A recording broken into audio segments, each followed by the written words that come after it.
Bonjour la famille, j'espère que vous allez bien. Aujourd'hui, nous allons parler des secrets des bourses d'études et des procédures de voyage. Comme vous le savez, beaucoup de personnes pensent qu'avoir des bonnes notes, cela suffit pour avoir un bon dossier. Et ça, c'est une grosse erreur. Car tu peux avoir des bonnes notes et ne pas être sélectionné par rapport à une personne qui a des mauvaises notes, mais être sélectionné aussi. Donc, la note n'est pas l'objet principal pour les bourses. Et cela dépend de votre lettre de motivation dans laquelle vous allez décrire votre projet d'études et votre projet professionnel. Je vous donne un exemple. Deux étudiants, un étudiant A et un étudiant B. L'étudiant A a des bonnes notes, mais n'a pas de motivation, ni de bons projets d'études et de projets professionnels. Donc, en un mot, il ne sait pas exactement ce qu'il veut faire dans l'avenir. De l'autre côté, l'étudiant B n'a pas de bonnes notes. L'étudiant B n'a pas de bonnes notes, mais il a une motivation, un bon projet d'études et un bon projet professionnel. Donc, il sait exactement ce qu'il veut. Vous voyez un peu la différence? Et les donateurs des bourses, les recruteurs, ceux qui sélectionnent, ils aiment souvent des étudiants motivés, des étudiants qui connaissent ce qu'ils veulent, des étudiants qui se projettent dans l'avenir. Et non des étudiants qui ont des bonnes notes, mais qui ne savent pas ce qu'ils veulent, qui n'ont aucune motivation. Les donateurs de bourses aiment des étudiants courageux, des étudiants qui ont des projets d'études solides et des projets professionnels solides. Et tout cela doit se décrire dans ta lettre de motivation. Tu dois montrer ta motivation pour la bourse. Pourquoi il te faut coûte que coûte cette bourse? Tu dois donner tes motivations. Tu dois parler sur tes projets d'études, tes projets professionnel. Donc, il faut être motivé. La motivation, ça pèse beaucoup dans la construction des dossiers de candidature, que ce soit pour des bourses ou les procédures de voyage payant.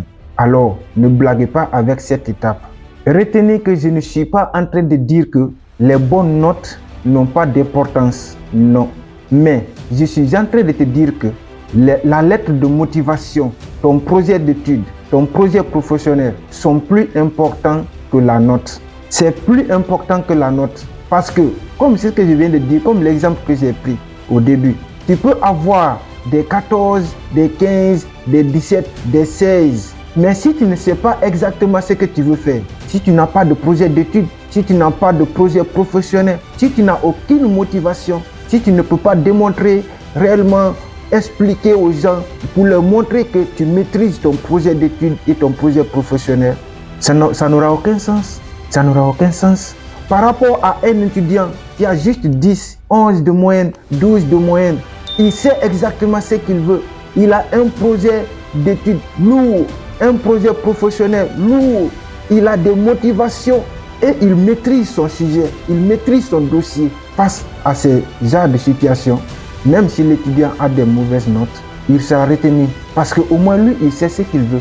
Il sait pourquoi il veut postuler et il explique pourquoi il doit être choisi.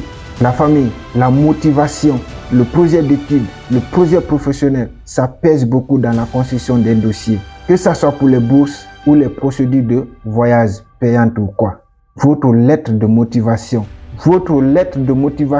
doit être costaud. Très costaud. Pendant la construction de votre dossier, comme ce que je viens de dire, et j'insiste, misez toujours sur votre lettre de motivation. Car c'est votre lettre de motivation qui va décrire vos motivations, vos projets d'études, vos projets professionnels et tout ce que vous voulez faire. C'est dans votre lettre de motivation que vous allez décrire tout. Alors, c'est l'étape où il ne faut pas blaguer avec votre lettre de motivation. Car ça joue un rôle important dans la construction de votre dossier. Avec votre lettre de motivation, vous pouvez vous démarquer des autres candidats. Vous pouvez vous démarquer et maximiser votre chance d'être retenu. Comme je l'ai dit, les bourses d'études, les procédures de voyage, c'est le monde entier qui postule, c'est le monde entier qui fait des procédures de voyage.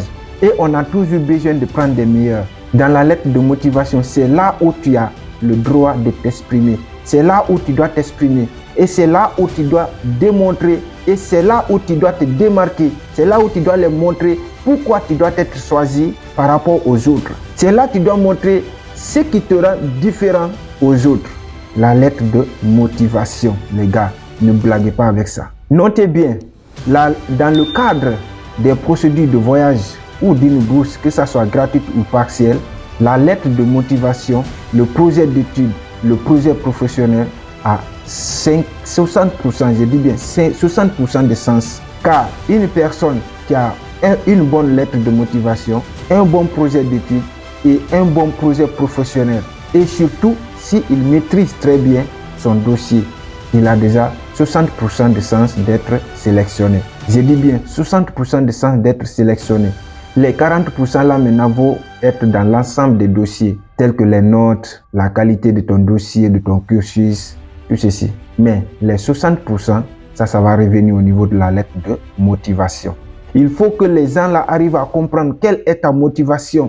Quelle est ta motivation? Quel est ton projet d'études? Quel est ton projet professionnel? Il faut que tu arrives à décrire ça dans ta lettre de motivation. Donc la lettre de motivation est l'élément clé pour maximiser ta chance. Alors, mise beaucoup sur la lettre de motivation. Mise beaucoup sur la lettre de motivation. Car c'est le seul point où tu es autorisé à t'exprimer. Et tu dois bien t'exprimer.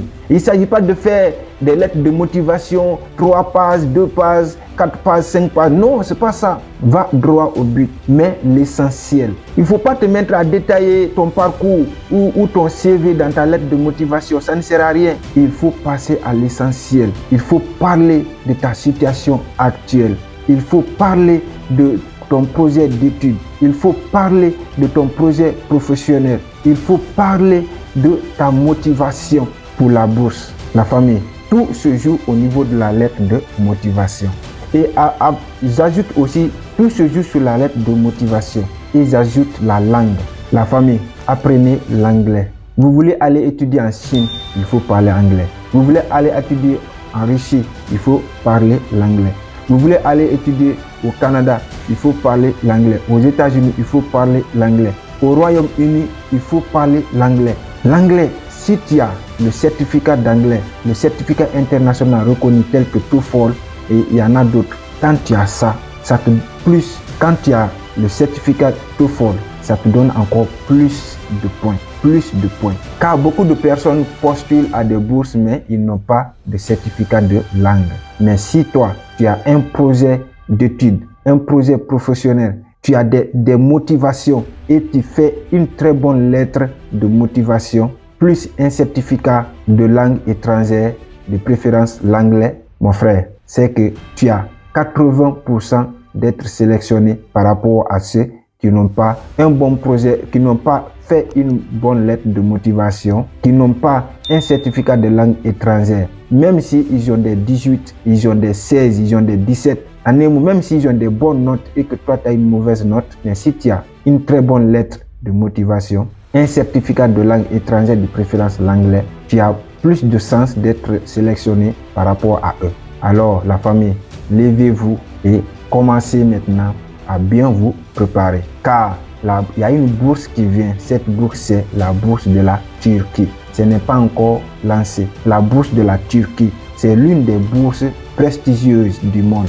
Alors, préparez-vous. Et dans la seconde vidéo, je vais vous parler de comment est la bourse de la Turquie. Je vais vous donner des informations dessus avant même qu'on ne lance les procédures. Et nous sommes maintenant à la fin de cette vidéo. Et surtout, ceux qui n'ont pas encore regardé les autres vidéos que j'ai faites sur le top 10 des bourses d'études, les documents qu'il faut pour pouvoir postuler à des bourses d'études, je vais mettre les vidéos ici, une vidéo par là et une vidéo de l'autre côté.